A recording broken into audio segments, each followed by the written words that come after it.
very happy afternoon to all. Let me begin by asking a simple question to everybody. How many of you here want to be unhappy in life? I didn't think so. I strongly believe that we're all on this earth to be a happy soul. No matter what we do, no matter where we are, no matter who we are with, we all want to feel that happiness in our hearts. Now, what exactly does happiness really mean? I'm sure all of these fun things as well. But happiness is an emotional state characterized by feelings of joy, satisfaction, contentment, and fulfillment. I'm Jayashree Sundaresan, and I'm here to talk about the pursuit of happiness.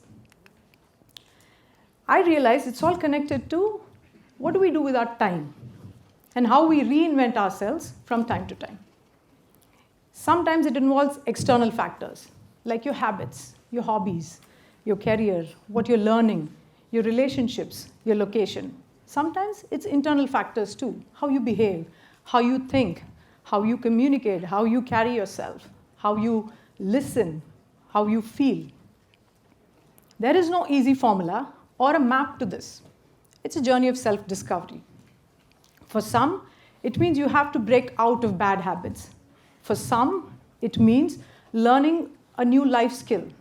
For some, it means working on your relationships. For some, it means you learn something new and different. But the beauty of it is, it's so unique to yourself, to your own journey, and that makes it very powerful. Now, how do we do this whole self-discovery journey? It's actually, we have it in our hands. I literally mean your hands. Look at your wrist or your phone. It's nothing but time. What do we do with our time on a day-to-day basis truly dictates this. Think about it. In a week, not in a week, I mean, we all have the same number of hours given to us from the day we are born till we die. None of us are any different. If you do a rough math, it's about 10,000 minutes per week. That's a lot of time. We all think in chunks of 30 minutes, 60 minutes. So 10,000 minutes is a lot. And what do we do with it every week? Maybe 56 hours sleeping if we do a good job of getting 8 hours of sleep, 40 hours, working or being in college or school. Being very generous, 42 hours because Bangalore commute, you need a lot of time, eating, family time, relaxation. You're probably left with about 30 hours every week to actually work on something meaningful. That's about 4 hours per day. That's a good amount of time. Park it inside your head for now. Now, time, what we do with it on a daily basis, truly depends on where we are at that particular life stage in our life, right? It truly is going to dictate that. Reinventing yourself truly means what you're doing with that time. And it's about your mental wellness, your happiness, your overall well-being, the sharpness of your intellect, all of it ties to how you spend your time. All right? So it's important that you take a step back from time to time and look at, am I really happy doing what I'm doing? Can you hold a mirror to yourself and ask some tough questions? Am I happy where I am? Am I happy with what I'm learning? Am I happy with the kind of people that I'm surrounding myself with? Am I happy with how I'm unwinding? Am I happy with how I talk to people? Am I happy with how I carry myself? Am I happy with how I take the lead on something? How I execute? How I listen to people? Lots of questions to ask, lots of things to discover about yourself. You define what you're going to ask yourself. The most important thing is how you answer it. Can you answer it very honestly and truthfully to yourself so that you actually understand, are you feeling valued? Are you feeling like you're stuck in a situation? Are you feeling like you're not in a positive environment? When you get those answers, time to make some change. Time to reinvent yourself. But it's not just important to just decide that you want to reinvent yourself, right? We all do our New Year resolutions every year. Most of it doesn't stick. Oh, I want to lose weight. Oh, I want to exercise more. I want to start running. I want to, diet. I want to start journaling. A lot of resolutions, come about. A lot of it doesn't stick because life gets in the way, I suppose, right? But I think it truly sticks when we truly have the right intention and the right determination to go about it. Now, we can be a little more methodical about it as well. Can we define a goal for ourselves?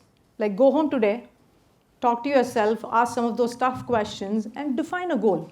Break that goal into steps. I know you've heard it 1,000 times, right? Oh, always approach a goal with steps. It's probably gyan, you've heard it 1,000 times, and it's because it's probably the most important work that you will do to make any progress, let alone change. You have to plan, you have to analyze, you have to think about it, and then you put it into action through small steps.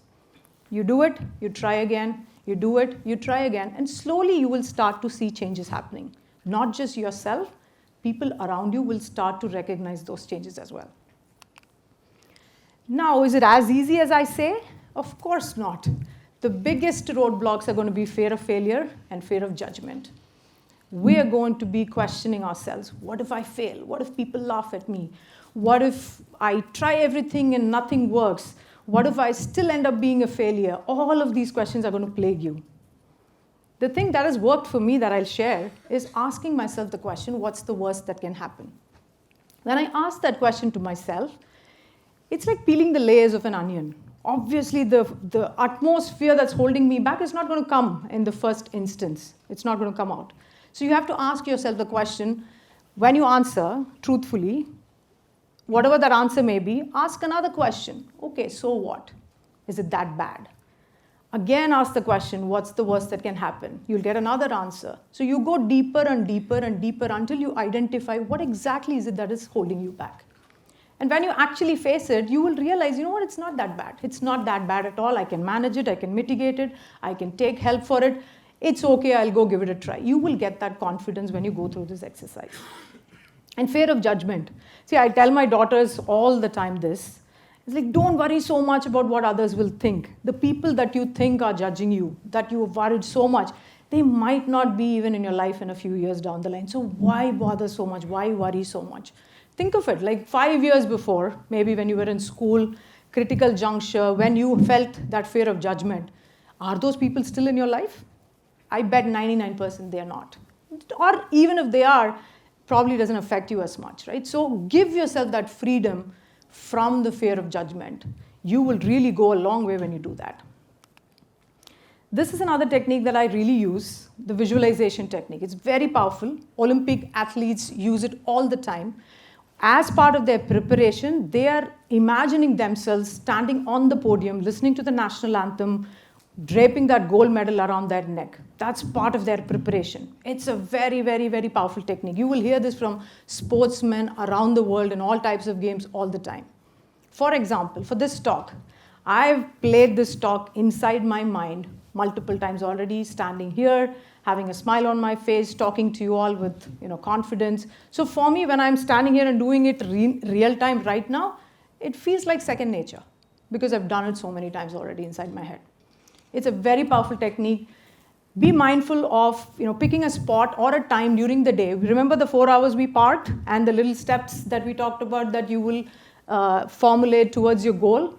Try it. Be mindful about visualizing, progressing through those steps. Spend that 10 minutes, 15 minutes visualizing that change happening in you. Slowly you will see that this technique truly propels you forward. Another thing I want to make sure everybody, every one of us realizes, success is a series of small wins. Let's say we're all 60, 80, 90 years old and we look back at our life. Literally, it's going to be beautifully littered with a series of small wins. It's not going to be this one huge big win, but it's going to be a lot of these small wins that we make progress. So it's important that you celebrate it along the way. Take the time to celebrate it. When you do that, your confidence will go up. Your self-esteem will go up. And with that, you are going to get that momentum to keep pushing forward on your goals. Be your own champion, be your own cheerleader. There's going to be two voices that you will hear inside your head all the time. One voice will be that naysayer. It'll be a loud voice. It's going to tell you, you're going to fail. Don't try this. Oh, what a shame. Don't do this. What if this? What if that? There's going to be another voice, a feebler voice, a softer voice, a kinder voice. That voice is going to tell you, you know what, it's okay to try. Go ahead. Even if you fail, it's okay. Give it a try. Literally think of it like a radio. Tune out that voice and tune up this voice. Increase the volume on this voice, because only you can be your own champion. See, we started out with how can we be happy, how we can be happy, and then how we can actually reinvent ourselves from time to time using the time. That is the most magical wand that we have in our hands. But we all like a little bit of jugaad, right? So this, you may will, is sort of like a jugaad. We have 4 happiness hormones that's constantly working inside of us. It's literally, chemicals inside us that make us feel happy. But what we need to do for that? Endorphins. Endorphins secrete when we are physically active, when we are playing a sport, when you're running, when you're cycling, when you're active, endorphins secrete. Dopamine secretes when you accomplish things.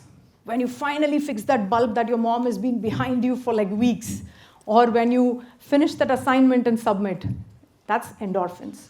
Serotonin secretes when you help somebody, when you help a fellow student because they didn't understand what was taught in class, or when you help a colleague finish a project, or you bring a glass of water for your grandmother. Serotonin secretes because you've helped somebody. Finally, oxytocin, it's called the love hormone. When you're truly loving to somebody, oxytocin secretes. When you hug people, when you share that love and affection, oxytocin secretes. So think of it, right? Remember, we had that 4 hours plus a lot more hours as well as at our disposal. Very easy to fit these things in our day-to-day life. Endorphins, do some exercise, get physically active. If COVID has taught us anything, it's that. Please be physically active. Dopamine, very simple, small accomplishments towards your goal. Be mindful of it. Yes, I'm going to make some progress against it. Serotonin and oxytocin. Let's be kind and be helpful to each other. Very easy to fit all of this in. And then truly we will find that we're becoming a happier self.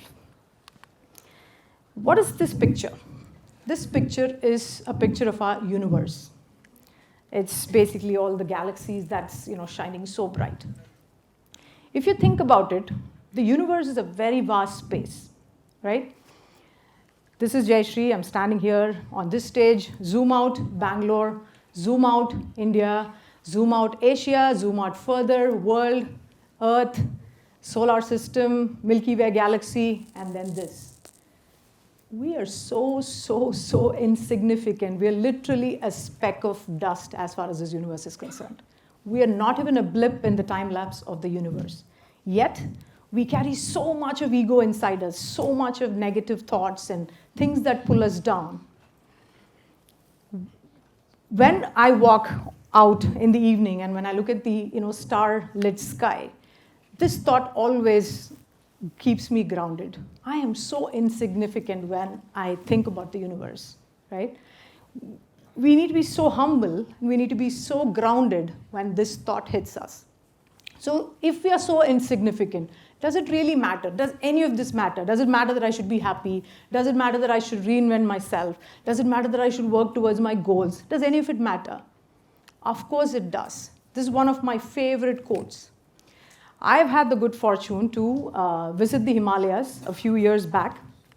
So we were in Nepal, and we took a helicopter ride, 30-minute helicopter ride that took us and flew over the Himalayas to show us Mount Everest. So we took off, we're flying over the mountain ranges, mountain peak after mountain peak, snow-clad tops, beautifully shimmering and glittering in the perfect sunshine.